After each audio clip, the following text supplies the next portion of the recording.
দেশপ্রেমিক সেনাবাহিনীকে নিয়ে বাংলাদেশের জনগণ গর্বিত থাকতে চায়। দুঃখজনক হলেও সত্য, এই বাহিনীর কতিপয় সদস্য দেশের বিদ্যমান আইন ও মানবাধিকারের প্রতি সম্মান প্রদর্শনে সম্পূর্ণভাবে ব্যর্থ হয়েছিলেন।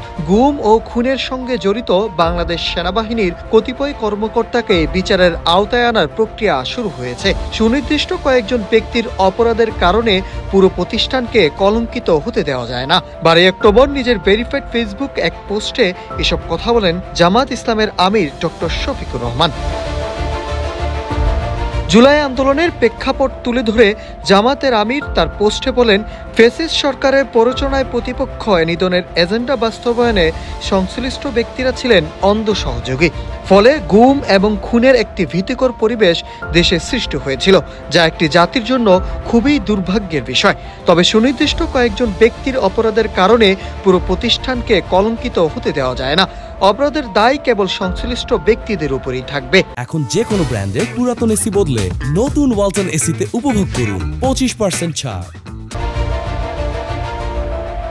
সেনাবাহিনীর পদক্ষেপের বিষয়ে ডক্টর শফিকুর রহমান বলেন, ইতিমধ্যে সেনাবাহিনীর পক্ষ থেকে এই বিচার প্রক্রিয়াকে সহায়তা করার স্পষ্ট ঘোষণা দেওয়া হয়েছে এবং অভিযুক্ত ব্যক্তিদের বাহিনী হেফাজতে নেওয়া হয়েছে।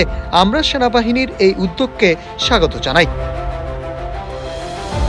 বিচার প্রক্রিয়া স্বচ্ছ হবে বলে আশা প্রকাশ করে তিনি আরও বলেন, আমরা আশা করি কারো উপর কোনো অবিচার চাপিয়ে দেওয়া হবে না।